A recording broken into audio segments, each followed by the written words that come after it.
Nos relegaron al último lugar, pero en el brindis mi esposo fue reconocido como el verdadero motor del negocio familiar, dejando a todos sin palabras. Durante años pensé que exageraba. Que tal vez era yo quien veía cosas donde no las había, que sentía demasiado, que me ofendía por detalles insignificantes. Así aprendí a vivir con la incomodidad de pertenecer a una familia que nunca supo cómo quererme sin exigirme algo a cambio. Mi madre siempre tuvo el don, o el defecto, de querer controlar todo a su alrededor. Se escondía tras frases como «lo hago por tu bien» o «solo quiero ayudarte», pero detrás de cada sugerencia había una orden disfrazada. Mi padre, ausente por elección, prefería el silencio a los conflictos. Su forma de evitar el dolor fue no mirar, no escuchar, no intervenir. Mis hermanos, 2 varones mayores que yo, crecieron bajo un sistema que los enseñó a sentirse superiores. Aplaudidos por sus logros, celebrados por cada paso, perdonados por cada error. Yo, en cambio, aprendí a no estorbar. A no pedir demasiado. A ser la que ayuda en la cocina, la que cede su espacio, la que aplaude desde el fondo. Desde pequeña sentí que no encajaba. Tenía ideas, sueños, una forma distinta de mirar la vida, pero cada intento de mostrarme tal cual era se encontraba con una mueca, un suspiro, un comentario hiriente disfrazado de broma. Siempre tan intensa, decían. ¿Por qué no puedes relajarte un poco como tus hermanos? Con el tiempo entendí que mi rol era claro, yo debía ser la que sostiene. La que calla para no incomodar. La que nunca brilla más que los demás. Y entonces llegó Tomás. Lo conocí en un momento de mi vida en que ya había dejado de esperar comprensión. Un almuerzo entre compañeros de trabajo se convirtió en la conversación más honesta que había tenido en años. Su forma de escucharme sin interrumpir, sin juzgar, me desarmó. En él encontré algo nuevo, espacio. Silencio seguro. Respeto. Al principio creí que si mi familia lo conocía, se darían cuenta de lo especial que era. Que lo acogerían como uno más. Me equivoqué. Desde el primer encuentro, Tomás fue objeto de una evaluación silenciosa, como si estuviera siendo medido y pesado con criterios invisibles. Se nota que es tímido, dijo mi madre. Parece que no tiene ambición, comentó mi hermano mayor. No tiene esa energía que necesitamos en esta familia, sentenció el menor, entre risas. Lo cierto es que Tomás no encajaba en su molde. No jugaba a las apariencias.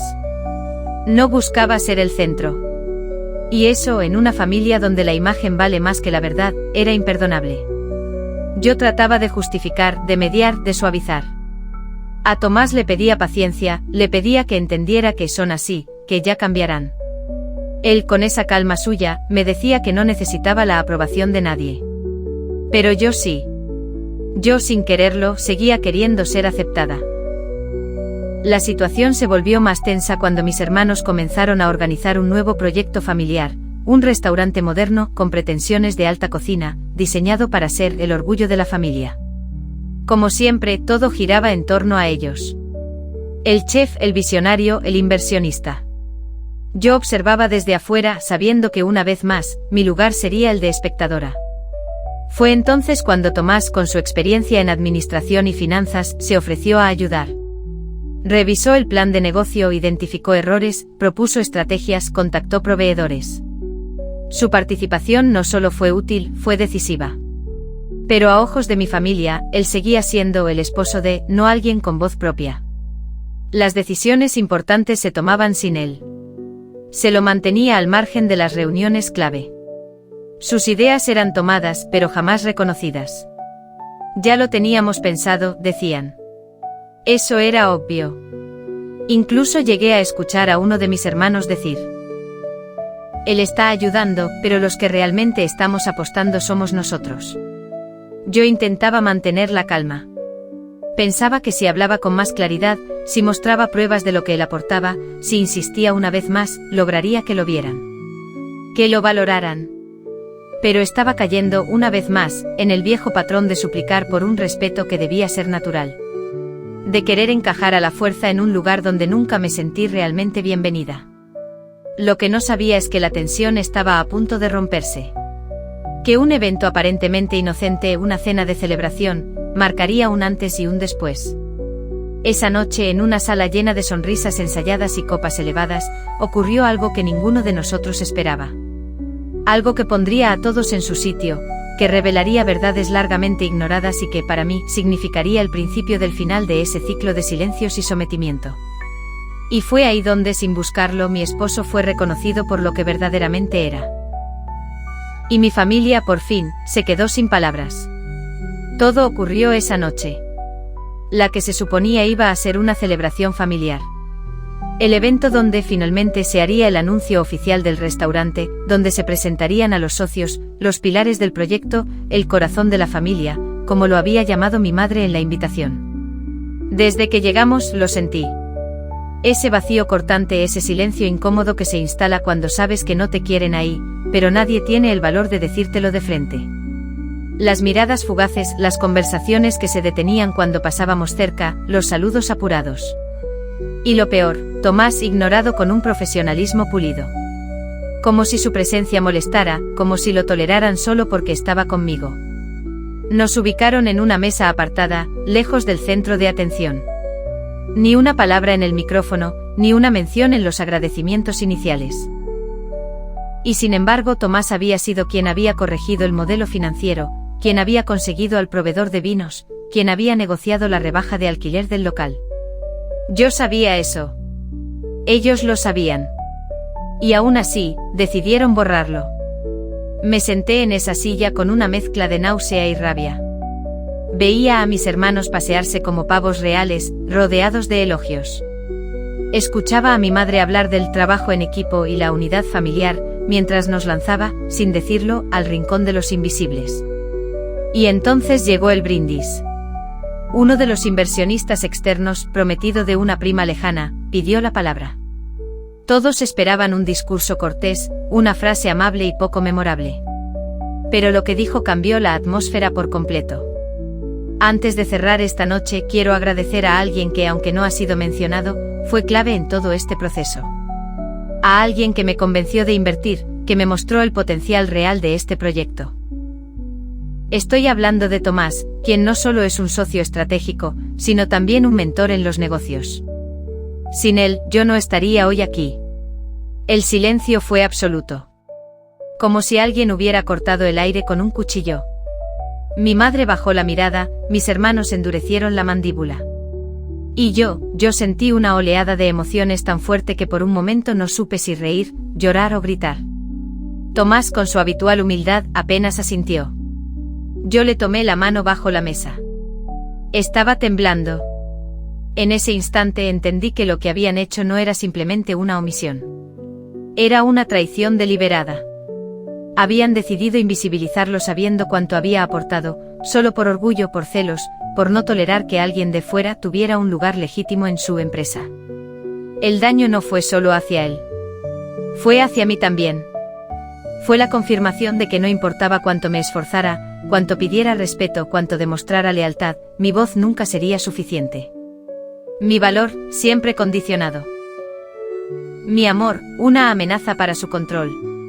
Esa traición me partió en dos. Porque no era solo sobre negocios. Era una confirmación cruel de lo que siempre había sospechado, que en mi familia, el amor tenía un precio, y ese precio era mi silencio. Salimos temprano de la fiesta. Caminamos en silencio hasta el coche. Cuando cerré la puerta del copiloto, algo dentro de mí se rompió para siempre. ¿Estás bien?, me preguntó Tomás, apenas encendió el motor. Yo lo miré y sentí una oleada de vergüenza. Por haberlo llevado ahí. Por no haberlo defendido antes con más firmeza. Por haber esperado que todo fuera diferente. No estoy bien, le dije. Pero estoy harta de fingir que sí. Y esas palabras, dichas entre lágrimas contenidas, fueron el principio de algo nuevo. El inicio del final de la sumisión. El primer paso hacia recuperar mi voz. Esa traición dolió como una herida abierta. Pero también fue la claridad que necesitaba. Los días siguientes fueron como caminar sobre brasas. Cada paso que daba, cada recuerdo de aquella noche, me ardía en el pecho. No podía dormir. Repetía mentalmente el brindis una y otra vez. El silencio sepulcral que lo siguió. Las caras de mi madre, de mis hermanos, congeladas en esa mezcla de sorpresa y desprecio. Tomás no volvió a hablar del tema, como si quisiera protegerme de mi propia familia. Pero yo lo veía. Lo veía evitar preguntas, lo veía callarse cada vez que sonaba su celular y aparecía el nombre de alguno de ellos. Lo veía dudar antes de decirme cómo se sentía realmente. Y esa contención me rompía. Durante años había aguantado frases hirientes disfrazadas de humor. Tú siempre tan dramática, tienes que aprender a llevarte mejor con los demás, Tomás no es de los nuestros, no lo entiendes. Había soportado exclusiones, decisiones tomadas a mis espaldas, comparaciones veladas. Todo por no generar conflicto. Todo por miedo a perder a mi familia. Pero esa noche cambió algo. No solo lo ignoraron. Lo borraron. Deliberadamente. Y yo no podía hacer como si nada. Una mañana, mientras preparaba café, escuché un mensaje de voz de mi madre. Su tono era tranquilo, como si nada hubiera pasado. Hola, hija. ¿Puedes pasar el domingo por la casa? Vamos a tener una reunión para cerrar temas del negocio. Es importante que vengas sola, por favor. Ya sabes cómo se incomodan todos cuando está Tomás. No es personal, solo para que fluya mejor. Me quedé ahí, en la cocina, con la taza en la mano temblando. No es personal. ¿Cuántas veces había escuchado esa frase usada como excusa para lo imperdonable? Respiré hondo. Cerré los ojos. Me vi a mí misma, sentada una vez más en esa sala, sonriendo tensa, aguantando comentarios pasivo-agresivos, viendo cómo reducían a Tomás a una nota al pie. Me vi retrocediendo otra vez.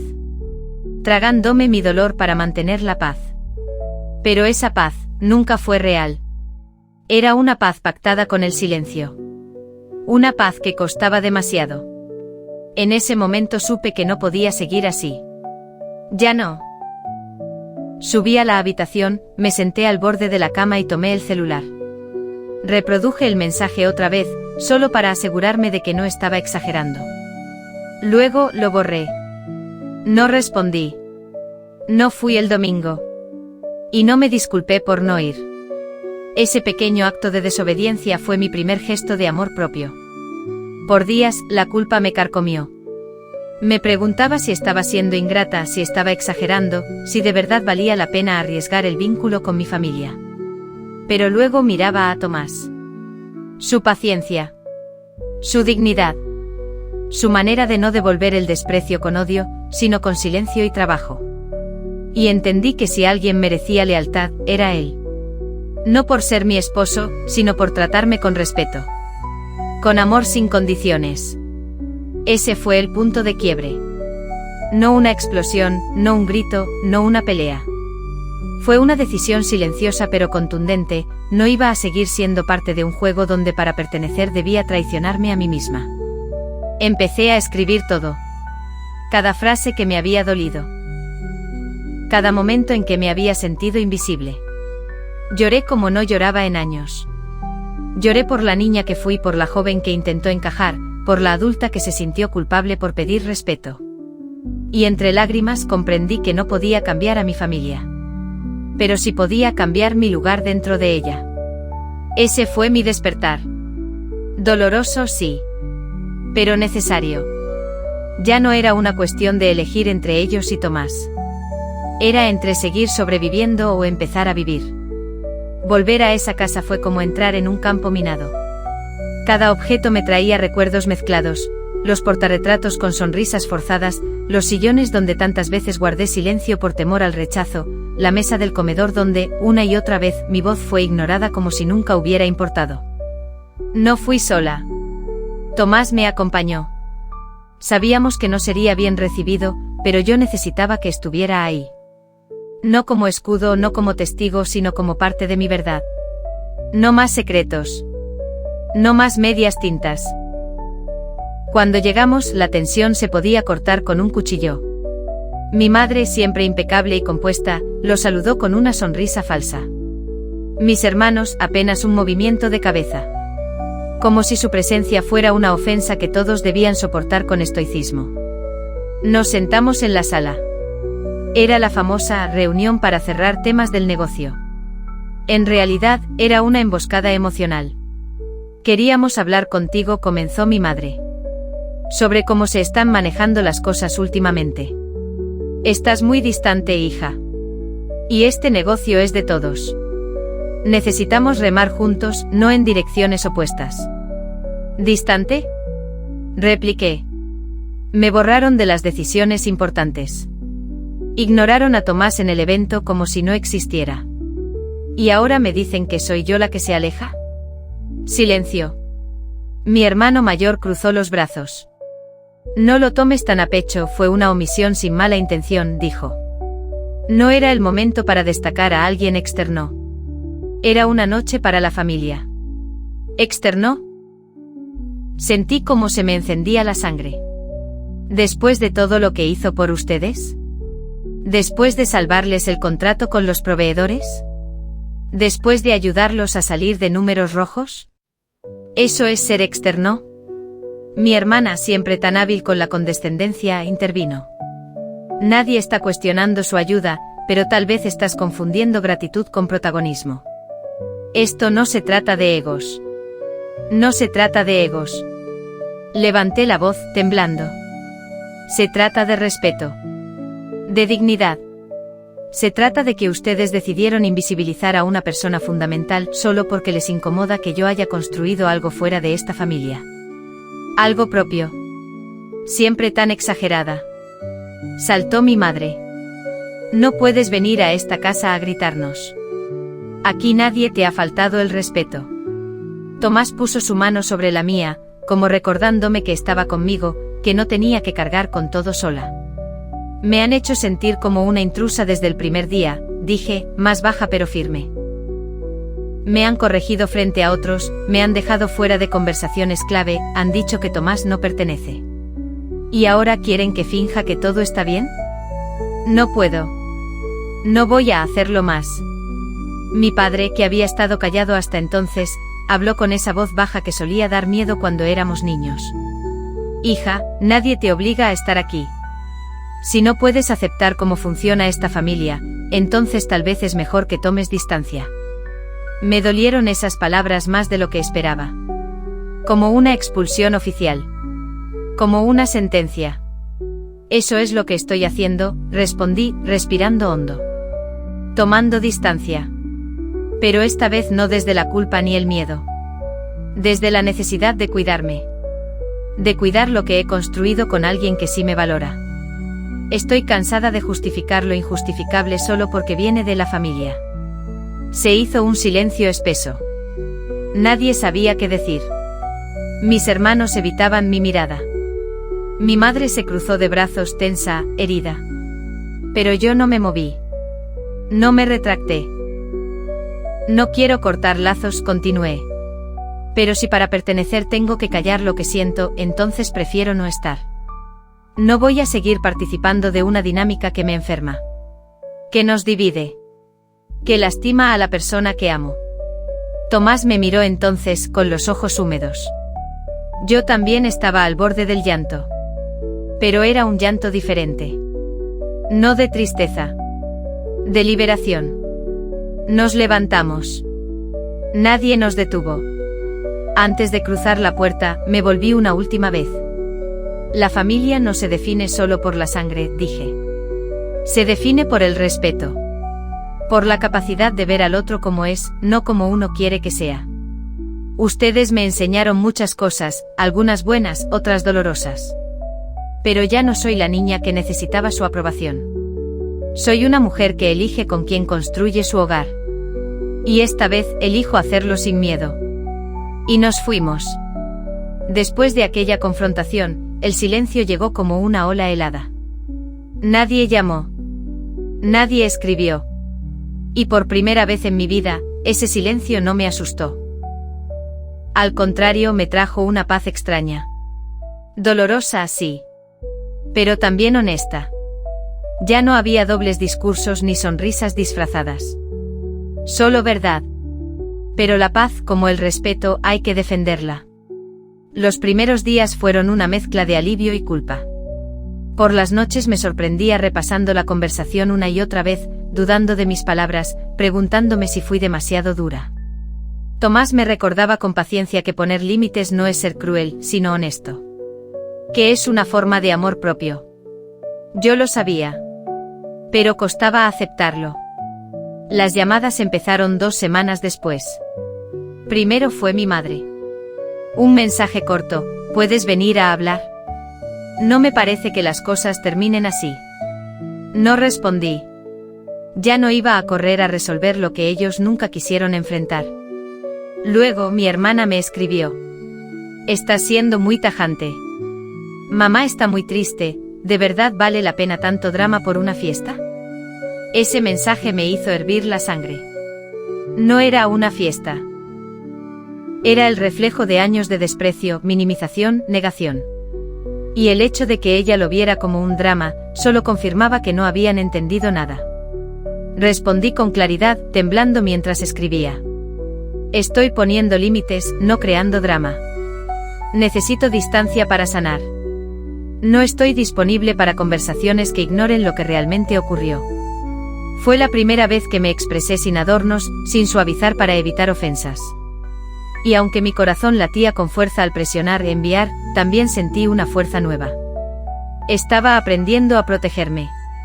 Los límites también fueron físicos. Dejé de asistir a reuniones familiares. Cancelé el chat grupal que solía mantener por obligación. Silencié notificaciones. Reorganicé mi rutina sin que girara alrededor de sus agendas. Tomás, a quien tantas veces relegué por intentar contentar a los míos, se volvió el centro de mi pequeño universo. Empezamos a tener conversaciones más profundas, más presentes. Le conté cosas que antes no me atrevía, por miedo a ser juzgada incluso por él. Pero él no juzgó. Escuchó. Y sostuvo. Como siempre lo hizo. Mis amigos notaron el cambio. Algunos me aplaudieron. Otros me advirtieron: pero es tu familia, ¿no crees que deberías ceder un poco? Aprendí a sonreír y a decir: no esta vez. Establecer límites no me hizo sentir poderosa. Me hizo sentir humana. Vulnerable. Pero también libre. Como si cada no que antes me tragué estuviera saliendo poco a poco, sanando la garganta que tantas veces cayó. Mi familia no reaccionó como en las películas. No hubo disculpas emotivas ni abrazos de reconciliación. Solo distancia. Y reproche silencioso. Pero yo por primera vez tenía claro mi lugar. Y no era en una mesa donde debía pedir permiso para ser yo misma. Aún espero en el fondo que algún día comprendan. Que podamos reconstruir algo nuevo sobre bases más sanas.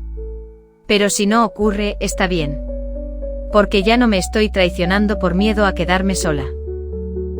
Ahora al menos tengo la certeza de que quien se queda, lo hace porque me ve. No porque me necesita en silencio. Había una voz que me perseguía en las noches más oscuras, la voz de la obligación, esa que nos impone la familia y las tradiciones como si fueran cadenas invisibles. Debes esta. Pero ¿qué pasa cuando estar ahí significa hundirse en un mar de desprecio? Cuando la sangre se convierte en un veneno que intoxica. Cuando la obligación se traduce en sacrificio de tu dignidad, de tu bienestar. Esa fue la lucha interna que viví los días después de cortar comunicación con ellos. Me sentía dividida entre la culpa y el alivio, entre el amor que alguna vez tuve por esa familia, y el rechazo que ahora sentía hacia su toxicidad. Cada vez que escuchaba su nombre sentía una mezcla de tristeza y rabia. Sabía que ceder sería darle la razón a la herida que me hicieron, pero también temía quedarme sola, sin ese lazo que, aunque roto, seguía siendo una parte de mí. Tomás me miraba con calma y paciencia, como quien sabe que las decisiones importantes no se toman en un instante, sino en la suma de muchos pequeños pasos. No tienes que cargar con todo, me dijo una noche. No eres responsable de sanar lo que no está en tus manos. La paz no es egoísmo, es supervivencia. Aprendí que elegir la paz no es huir, sino protegerse. Que a veces la familia que elegimos no es la de sangre, sino la que nos ve y nos acepta sin condiciones. Decidí que no volvería a asistir a reuniones donde me sintiera invisible o juzgada. Que no respondería a mensajes que solo reavivaran heridas. Que no pondría mi felicidad en pausa para cumplir con expectativas que me lastiman. Fue doloroso, sí. Pero también liberador. La obligación, que antes sentía como un peso, ahora se transformó en una cadena que rompí con mis propias manos. Y con esa ruptura, vino la claridad. Ya no necesito su aprobación para sentirme completa. No necesito su reconocimiento para validar lo que he logrado. No necesito justificar mi amor por Tomás frente a quienes lo despreciaron sin conocerlo. Elegir la paz sobre la obligación me permitió encontrar mi voz, mi fuerza, mi camino. Sé que no es fácil para quienes ven desde afuera entender esta decisión. Para muchos la familia es un lazo inquebrantable que siempre debe estar por encima de todo. Pero para mí la familia también es respeto, apoyo y cariño. Y cuando eso falta, la obligación se vuelve prisión. Hoy, aunque el eco de esa voz de obligación aún intenta colarse en mis pensamientos, la hago callar con el recuerdo de mi bienestar, con la certeza de que merezco ser tratada con amor y dignidad. Este camino no es sencillo, y aún quedan heridas por sanar. Pero cada día que elijo la paz, me acerco un poco más a la libertad que siempre soñé. El silencio que siguió a mi decisión fue como un gran vacío, pero también un espacio para respirar. No fue fácil acostumbrarme a la ausencia de esa familia que, durante tanto tiempo, había sido el eje de mi vida, aunque de una manera tóxica y destructiva. Aprender a vivir sin ellos fue un proceso que me llevó a conocerme de verdad, a confrontar mis miedos más profundos y, sobre todo, a sanar heridas que llevaba años arrastrando sin entenderlo. Al principio sentí que perdía parte de mi identidad. ¿Quién era yo sin esas relaciones que me definían? ¿Qué sentido tenía el cariño que alguna vez sentí si ahora todo se había roto? Pero poco a poco ese vacío se fue llenando con otras cosas, con el amor sincero de Tomás, con la compañía de amigos que realmente me escuchaban, con momentos de calma en los que aprendí a disfrutar de mi propia presencia. Sanar no fue un camino recto. Hubo días en los que la tristeza me golpeaba con fuerza, en los que las dudas sobre si hice lo correcto me asfixiaban. Pero también hubo momentos de luz, en los que descubrí que el amor propio es el mejor refugio que uno puede construir. Fue entonces cuando comprendí que la verdadera familia no siempre es la de sangre, sino la que elegimos con el corazón. Tomás fue mi ancla en este mar turbulento. Su apoyo constante, su comprensión sin juicio, me dieron la fuerza para seguir adelante. A su lado aprendí que no estaba sola y que merecía una vida libre de resentimientos y mentiras. Nuestra relación se fortaleció porque pudimos ser vulnerables y honestos, sin temor a ser minimizados o despreciados. Mirando hacia atrás, veo que la toxicidad de mi familia no solo me causó dolor, sino que también me enseñó lecciones valiosas. Aprendí a reconocer cuando una relación no es saludable, a identificar los patrones de manipulación y a poner límites firmes sin sentirme culpable. Estas enseñanzas han sido fundamentales para crecer como persona y para no repetir esos ciclos en otras áreas de mi vida. Ahora, cuando pienso en ellos, ya no siento rabia ni tristeza profunda. Siento una mezcla de compasión y distancia necesaria. Entiendo que cada quien lleva sus propias cargas y limitaciones, y que a veces el amor no es suficiente para sanar ciertas heridas. He elegido liberar el resentimiento para vivir en paz conmigo misma. Mi vida ha cambiado de muchas maneras. Me he permitido soñar de nuevo, construir proyectos personales y profesionales que antes parecían imposibles porque estaba atrapada en un laberinto de expectativas y reproches familiares. He aprendido a celebrar mis logros sin miedo a ser juzgada, y a rodearme de personas que realmente me valoran. Sé que la herida nunca desaparecerá por completo, pero ya no controla mi presente ni mi futuro. La he convertido en un recordatorio de mi fuerza y mi capacidad para transformar el dolor en crecimiento. Comparto esta historia porque sé que no estoy sola. Hay muchas personas que viven conflictos similares, que sienten que amar a su familia significa sacrificar su bienestar. Quiero decirles que está bien elegir la paz. Que romper con la toxicidad no es egoísmo, sino un acto de valentía y amor propio. Que merecen ser felices, auténticos y libres. Hoy, me miro en el espejo y veo a una mujer que ha sobrevivido tormentas y ha encontrado la calma después de la tempestad. Que ha aprendido a quererse y respetarse. Que ha descubierto que la verdadera familia, la que perdura, es aquella que nos impulsa a ser la mejor versión de nosotros mismos. Esta es mi verdad, mi camino. Y aunque la historia no terminó como esperaba, encontré en el final un nuevo comienzo.